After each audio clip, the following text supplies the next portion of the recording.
Hello everyone, ಜೈ ಶ್ರೀರಾಮ್. ಎಲ್ಲರೂ ಚೆನ್ನಾಗಿದ್ದೀರಾ ಅಂತ ಅಂದ್ಕೊಳ್ತಾ ಇವತ್ತಿನ ವಿಡಿಯೋನ ಸ್ಟಾರ್ಟ್ ಮಾಡ್ತಾ ಇದ್ದೀನಿ. ಇವತ್ತು ನಾನು ಈ ವಿಡಿಯೋದಲ್ಲಿ ತೋರಿಸ್ತಿರೋ ಬ್ಲೌಸ್ನ ನಾನು ಯಾವ ಥರ ಸ್ಟಿಚ್ ಮಾಡಿದೆ ಅಂತ ತೋರಿಸ್ಕೊಡೋದಕ್ಕೆ ಇಷ್ಟಪಡ್ತೀನಿ. ಇಲ್ಲಿ ಫುಲ್ ಲೆಂತ್ ಬಂದು 14 ಇದೆ, ಪ್ಲಸ್ 1.5 ಇಂಚ್ ಆ್ಯಡ್ ಮಾಡ್ಕೋತಾ ಇದ್ದೀನಿ ಸ್ಟಿಚಿಂಗ್ಗೋಸ್ಕರ.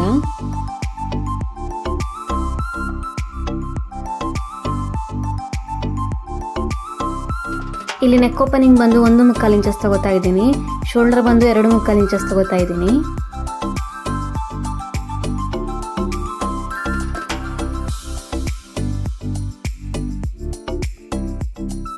ಆರ್ಮ್ ಹೋಲ್ ಡೌನಿಂಗ್ ಬಂದು 6 ಇಂಚಸ್ ತಗೋತಾ ಇದ್ದೀನಿ. ಇಲ್ಲಿ ಅಪರ್ ಚೆಸ್ಟ್ ಬಂದು 36 ಇದೆ, ಡಿವೈಡೆಡ್ ಬೈ 4 ಅಂದರೆ 9 ಇಂಚಸ್ ಬರುತ್ತೆ, ಪ್ಲಸ್ 1.5 ಸಿಮ್ ಅಲವೆನ್ಸ್ ಕೊಡ್ತಾ ಇದ್ದೀನಿ.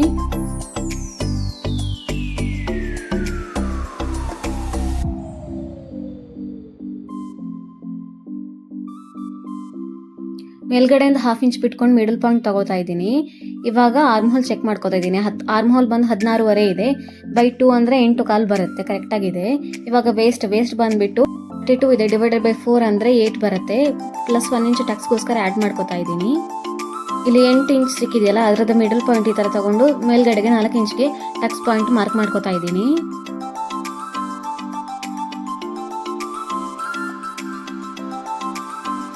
ಬ್ಯಾಕ್ ನೆಕ್ ಡಿಪ್ ಬಂದು 10 ಇಂಚಸ್ ಇದೆ, ಅದಕ್ಕೆ ಈ ಥರ ಮಾರ್ಕ್ ಮಾಡ್ಕೋತಾ ಇದ್ದೀನಿ. ಅಲ್ಲಿಂದ 2 ಇಂಚಸ್ ಡೌನ್ಗೆ ಒಂದು ಮಾರ್ಕ್ ಮಾಡಿಕೊಂಡು ಅಲ್ಲಿಂದ ನಾನು ಟಕ್ಸ್ಗೆ ಏನು ನಾನು ಪಾಯಿಂಟ್ ಲೈನ್ ಹಾಕೊಂಡಿದ್ನೋ ಅಲ್ಲಿಗೆ ಒಂದು ಲೈನ್ ಹಾಕೋತೀನಿ. ಇದು ಬಂದು ಡಿಸೈನ್ಗೋಸ್ಕರ ಅಷ್ಟೇ. ಇಲ್ಲಿ ಬ್ಯಾಕ್ ನೆಕ್ ಬಂದು ಡೀಪ್ ನೆಕ್ ಇದೆ, ಬ್ಯಾಕಲ್ಲಿ ಓಪನ್ ಇದೆ, ಹಾಗಾಗಿ ನಾನು ಈ ಟಕ್ಸ್ನ ನಾನು ಕೊಡ್ತಾ ಇಲ್ಲ. ಸ್ಟಿಚ್ ಮಾಡಬೇಕಾದ್ರೆ ನಾನು ಟಕ್ಸ್ಗೇನು ಇದು ಮಾರ್ಜಿನ್ ಕೊಟ್ಟಿದ್ದೀನೋ ಅದನ್ನ ಹಿಡ್ಕೊಳ್ಳೋ ಅವಶ್ಯಕತೆ ಇಲ್ಲ. ಇದು ಬರೀ ಈ ಥರ ಡಿಸೈನ್ ಇದ್ದಾಗ ಮಾತ್ರ ನಾನು ಹೇಳ್ತಾ ಇರೋದು. ನಾರ್ಮಲ್ ಆಗಿ ನಾವು ಏನು ಟಕ್ಸ್ಗೆ ಮಾರ್ಜಿನ್ ಕೊಡ್ತೀವೋ ಅದನ್ನ ಕೊಡಲೇಬೇಕು. ಇಲ್ಲಿ ಡೀಪ್ ನೆಕ್ ಇರೋದ್ರ ಕಾರಣ ನಾನು ಕೊಡ್ತಾ ಇಲ್ಲ ಅಷ್ಟೇ.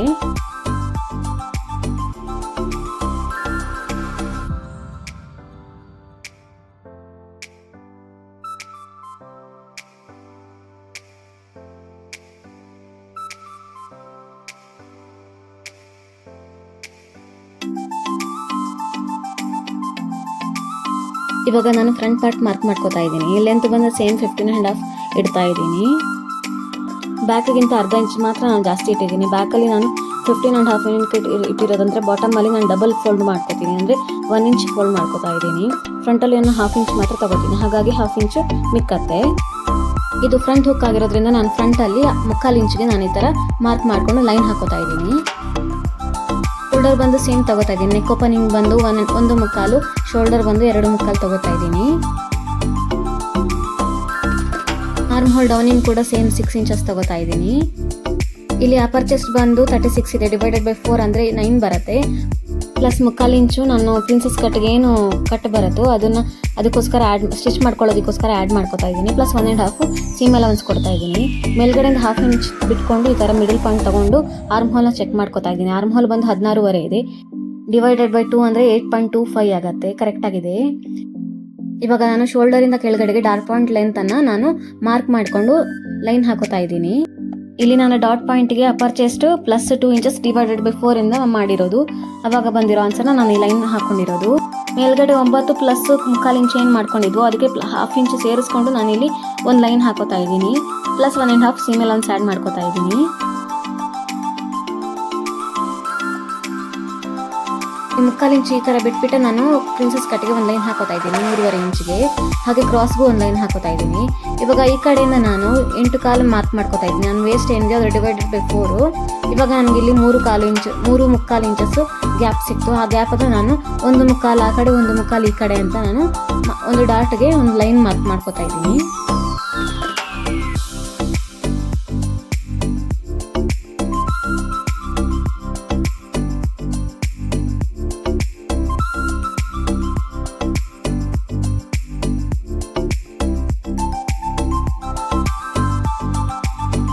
ನಾನೇನು ಈ ಥರ ಲೈನ್ ಹಾಕೊಂಡಿದ್ನೋ ಅಲ್ಲಿಗೆ ನಾನೊಂದು ಎಸ್ ಶೇಪಲ್ಲಿ ಈ ಥರ ಒಂದು ಜಸ್ಟ್ ಶೇಪ್ ಕೊಡ್ತಾ ಇದ್ದೀನಿ.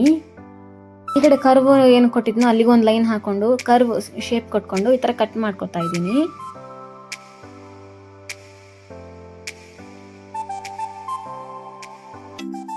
ಇವಾಗ ಫ್ರಂಟ್ ಪಾರ್ಟ್ ಕಟ್ಟಿಂಗನ್ನು ಮುಗೀತು. ಪಾರ್ಟಿಗೆ ಈ ಥರ ಶೇಪ್ ಕೊಟ್ಕೊಂಡು ಅದನ್ನು ಕಟಿಂಗ್ ಮಾಡಿಕೊಂಡೆ.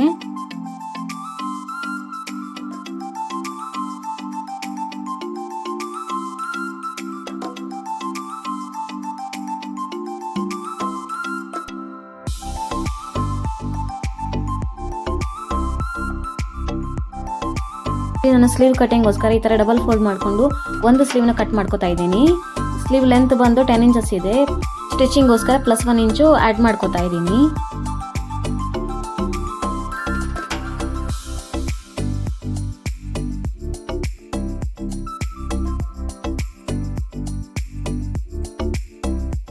ಆರ್ಮ್ ಹೋಲ್ ಬಂದು 16.5 ಇದೆ. ಬೈ 2 ಮಾಡಿದಾಗ ಇಲ್ಲಿ ಸಿಕ್ಕಿರೋದು 8.25. 8.25 - 1 ಇಂಚ್ ಅಂದರೆ 7.25. 7.25ಗೆ ಈ ಥರ ನಾನೊಂದು ಮಾರ್ಕ್ ಮಾಡ್ಕೊತಾ ಇದ್ದೀನಿ. 7.25 ಹಾಫ್ ಏನಿದೆಯೋ ಅದರದ್ದು ಹಾಫನ್ನು ನಾನಿಲ್ಲಿ ಈ ಥರ ಕೆಳಗಡೆಗೆ ಮಾರ್ಕ್ ಮಾಡ್ಕೊಂಡು ಒಂದು ಲೈನ್ ಹಾಕೋತಾ ಇದ್ದೀನಿ.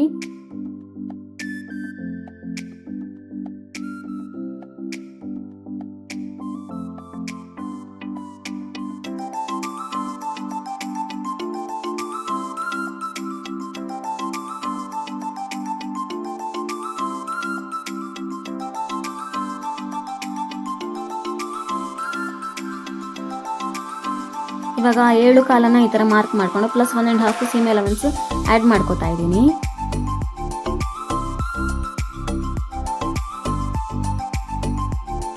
ಏಳು ಕಾಲರದ್ದು ಮಿಡಲ್ ಪಾಯಿಂಟ್ ತೊಗೊಂಡು ಪ್ಲಸ್ ಅದಕ್ಕೆ 1/2 ಇಂಚ್ ಆ್ಯಡ್ ಮಾಡ್ಕೊಂಡು ಈ ಥರ ಒಂದು ಲೈನ್ ಹಾಕೋತಾ ಇದ್ದೀನಿ ಮೇಲ್ಗಡೆಗೆ.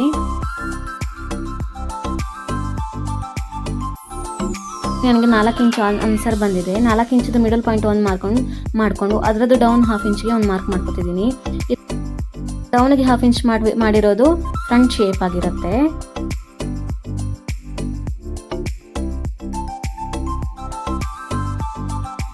ಬಾಟಮಲ್ಲಿ ಸ್ಲೀವ್ ಫಿಟ್ಟಿಂಗ್ ಬಂದು 5.5 ಇದೆ. +1.5 ಸೀಮ್ ಅಲವೆನ್ಸ್ ಕೊಡ್ತಾ ಇದ್ದೀನಿ. ಇದೇ ಥರ ಇನ್ನೊಂದು ಸ್ಲೀವನ್ನು ಕಟ್ ಮಾಡ್ಕೊತಾ ಇದ್ದೀನಿ.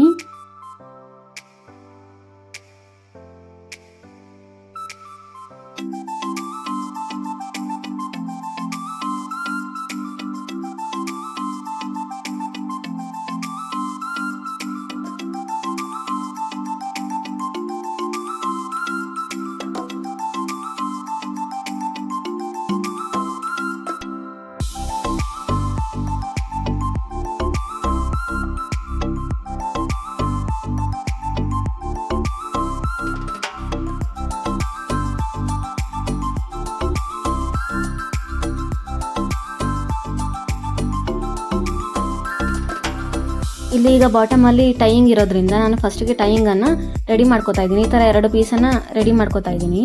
ಈ ಥರ ಒಂದು ಫೋಲ್ಡ್ ಮಾಡ್ಕೊಂಡು ಅದ್ರ ಮೇಲೆ ಸ್ಟಿಚ್ ಹಾಕೋತಾ ಇದ್ದೀನಿ. ಈ ಥರ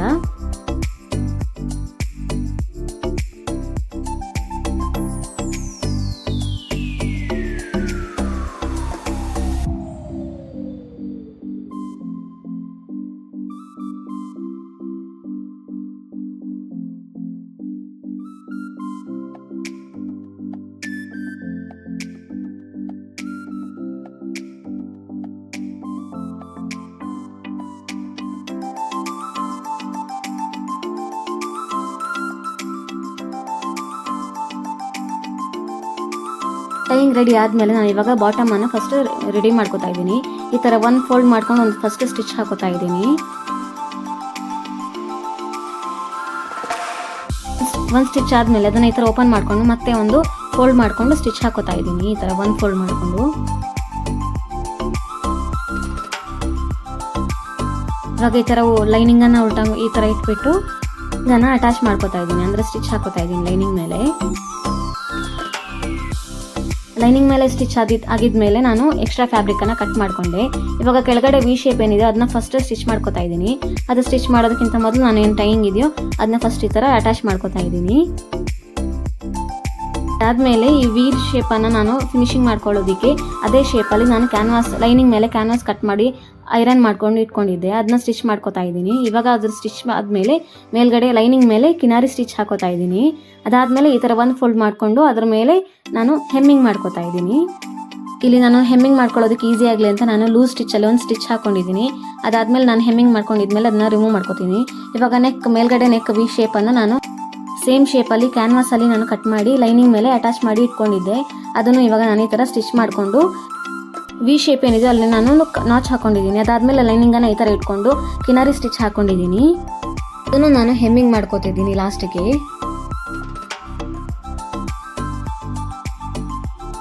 ಇವಾಗ ಬ್ಯಾಕ್ ಪಾರ್ಟ್ ರೆಡಿ ಆಯಿತು. ಇವಾಗ ಫ್ರಂಟ್ ಪಾರ್ಟ್ ರೆಡಿ ಮಾಡ್ಕೋತಿದ್ದೀನಿ. ಇವಾಗ ನಾನು ಮೇನ್ ಫ್ಯಾಬ್ರಿಕ್ ಇದು ಉಲ್ಟಾ ಸೈಡಲ್ಲಿ ಈ ಥರ ಲೈನಿಂಗ್ ಇಟ್ಕೊಂಡು ಎಲ್ಲ ಅದನ್ನು ಅಟ್ಯಾಚ್ ಮಾಡ್ಕೋತಾ ಇದ್ದೀನಿ. ಅಟ್ಯಾಚ್ ಆದಮೇಲೆ ಏನು ಎಕ್ಸ್ಟ್ರಾ ಫ್ಯಾಬ್ರಿಕ್ ಇದೆಯೋ ಅದನ್ನ ಕಟ್ ಮಾಡ್ಕೋತಾ ಇದ್ದೀನಿ. ಎಕ್ಸ್ಟ್ರಾ ಫ್ಯಾಬ್ರಿಕ್ ಕಟ್ ಆದಮೇಲೆ ನಾನು ಇವಾಗ ಪ್ರಿನ್ಸಸ್ ಏನು ಆ ಕಟ್ ಇದೆಯೋ ಅದನ್ನ ಈ ವಿಡಿಯೋದಲ್ಲಿ ತೋರಿಸ್ತಿರೋ ಥರ ಈ ಥರ ಮೇಲ್ಗಡೆ ಇಟ್ಟು ಒಂದು ಸ್ಟಿಚ್ ಹಾಕೋತಾ ಇದ್ದೀನಿ. ಈ ಸೈಡ್ ಇದನ್ನು ಈ ಸೈಡಿಗೆ, ಆ ಸೈಡ್ ಇದನ್ನು ಆ ಸೈಡಿಗೆ ಈ ಥರ ಇಟ್ಕೊಂಡು ಸ್ಟಿಚ್ ಹಾಕೋತಾ ಇದ್ದೀನಿ. ಅಟ್ಯಾಚ್ ಆದಮೇಲೆ ನೋಡಿ ಈ ಥರ ಕಾಣಿಸ್ತಾ ಇದೆ. ಇವಾಗ ನಾನು ನೆಕ್ಕನ್ನು ಫಿನಿಶ್ ಮಾಡ್ಕೋತಾ ಇದ್ದೀನಿ. ನೆಕ್ಕನ್ನು ಫಿನಿಶ್ ಮಾಡ್ಕೊಳ್ಳೋದಕ್ಕೆ ನಾನು ಕ್ಯಾನ್ವಾಸ್ ಏನು ಶೇಪ್ ಇದೆಯೋ ಆ ಶೇಪಲ್ಲಿ ನಾನು ಕ್ಯಾನ್ವಾಸ್ ಕಟ್ ಮಾಡಿಕೊಂಡು ಲೈನಿಂಗ್ ಮೇಲೆ ಅಟ್ಯಾಚ್ ಮಾಡ್ಕೊಂಡಿದ್ದೀನಿ. ಸ್ಟಿಚ್ ಹಾಕೊಂಡು ಏನು ಕರ್ವ್ ಇದೆಯೋ ಅಲ್ಲಿ ನಾನು ನಾಚಸ್ ಕೊಟ್ಕೊಂಡು ಈ ಥರ ಮೇಲ್ಗಡೆಯಿಂದ ಕಿನಾರಿ ಸ್ಟಿಚ್ ಹಾಕೋತಾ ಇದ್ದೀನಿ. ಇದನ್ನು ನಾನು ಲಾಸ್ಟಿಗೆ ಹೆಮ್ಮಿಂಗ್ ಮಾಡ್ಕೋತಾ ಇದ್ದೀನಿ. ನೆಕ್ ಫಿನಿಶ್ ಆದಮೇಲೆ ನಾನು ಇವಾಗ ಬಾಟಮ್ ಪಾರ್ಟನ್ನು ಫಿನಿಶ್ ಮಾಡ್ತಾ ಇದ್ದೀನಿ. ಈ ಥರ ಒಂದು ಪೀಸ್ ತೊಗೊಂಡು ಈ ಥರ ಡಬಲ್ ಫೋಲ್ಡ್ ಮಾಡಿಕೊಂಡು ಈ ಥರ ಒಂದು ಸ್ಟಿಚ್ ಹಾಕೋತಾ ಇದ್ದೀನಿ. ಅದಾದಮೇಲೆ ಕಿನಾರಿ ಸ್ಟಿಚ್ ಹಾಕ್ಕೊಂಡು ಅದನ್ನು ಒಳಗಡೆಗೆ ಹೆಮ್ಮಿಂಗ್ ಮಾಡ್ಕೋತಾ ಇದ್ದೀನಿ. ಇವಾಗ ಶೋಲ್ಡರ್ ಫಿನಿಶಿಂಗ್ ಮಾಡ್ಕೋತಾ ಇದ್ದೀನಿ. ಬ್ಯಾಕ್ ಪಾರ್ಟ್ ಮೇಲೆ ಫ್ರಂಟ್ ಪಾರ್ಟ್ನ ಈ ಥರ ಶೋಲ್ಡರ್ ಇಟ್ಕೊಂಡು ಬ್ಯಾಕ್ ಪಾರ್ಟದು ಆ ಲೇಯರ್ನ ಫ್ರಂಟ್ ಪಾರ್ಟ್ನ ಒಂದು ನೆಕ್ಕಿನ ಮೇಲ್ಗಡೆ ಈ ಥರ ಇಟ್ಕೊಂಡು ಸ್ಟಿಚ್ ಹಾಕೋತಾ ಇದ್ದೀನಿ ಫಿನಿಶಿಂಗೋಸ್ಕರ. ಶೋಲ್ಡರ್ ಅಟ್ಯಾಚ್ ಆದಮೇಲೆ ಸ್ಲೀವ್ ಅಟ್ಯಾಚ್ ಮಾಡ್ಕೋತಾ ಇದ್ದೀನಿ. ಇಲ್ಲಿ ಸ್ಲೀವ್ದು ಬಾಟಮ್ ಏನು ಫಿನಿಶಿಂಗ್ ಏನಿಲ್ಲ, ಆಲ್ರೆಡಿ ಲೇಸ್ ಫಿನಿಶಿಂಗ್ ಇದೆ. ಹಾಗಾಗಿ ನಾನು ಫಿನಿಶಿಂಗ್ ಮಾಡ್ಕೊಳ್ಳೋ ಅವಶ್ಯಕತೆ ಏನಿಲ್ಲ, ಲೈನಿಂಗ್ ಅಟ್ಯಾಚ್ ಮಾಡ್ಕೋತಾ ಇಲ್ಲ ನಾನು. ಇಲ್ಲಿ ಸ್ಲೀವ್ಸ್ ವಿದೌಟ್ ಲೈನಿಂಗ್ ಸ್ಲೀವ್ಸ್ ಆಗಿದೆ. ಹಾಗಾಗಿ ಫ್ರಂಟ್ ಪಾರ್ಟದು ಹುಕ್ ಪಾರ್ಟನ್ನು ನಾನು ಫಿನಿಶಿಂಗ್ ಮಾಡ್ಕೋತಾ ಇದ್ದೀನಿ ಈ ಥರ.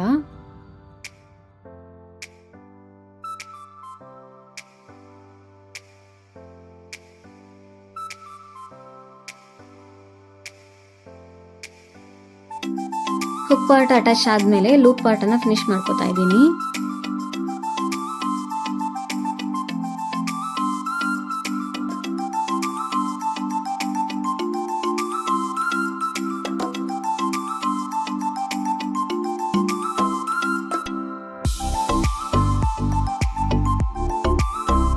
ಫೈನಲಿ ಸೈಡ್ಸ್ ಅಟ್ಯಾಚ್ ಆದರೆ ನಮ್ಮ ಬ್ಲೌಸ್ ರೆಡಿ ಆಗುತ್ತೆ. ಇವಾಗ ಎರಡೂ ಸೈಡ್ಸನ್ನು ಫಿನಿಶಿಂಗ್ ಮಾಡ್ಕೋತಾ ಇದ್ದೀನಿ.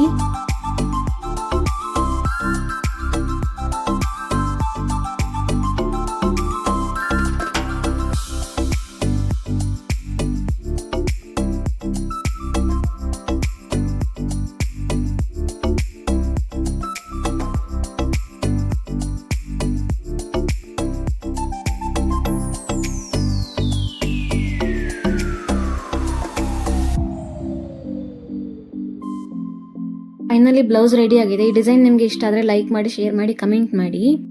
ಈ ಬ್ಲೌಸ್ನ ಫೈನಲ್ ರಿಸಲ್ಟ್ಗೆ ಕೊನೆ ತನಕ ವಿಡಿಯೋನ ನೋಡಿ. ಈ ವಿಡಿಯೋ ನಿಮಗೆ ಹೆಲ್ಪ್ಫುಲ್ ಆಗಿದೆ ಅಂತ ಅಂದ್ಕೊಳ್ತೀನಿ. ನೆಕ್ಸ್ಟ್ ವಿಡಿಯೋದೊಂದಿಗೆ ನಿಮಗೆ ಸಿಗ್ತೀನಿ. ಅಲ್ಲಿ ತನಕ ಥ್ಯಾಂಕ್ ಯು. ರಾಮ್ ರಾಮ್. ಇದನ್ನ ವೇರ್ ಮಾಡಿ ಬರ್ತೀನಿ. ಯಾವ ಥರ ಸರೆ ತೋರ ಪಡಕೋ ತದುಪರಿ ಕಥೆಯೆಟುಕೋ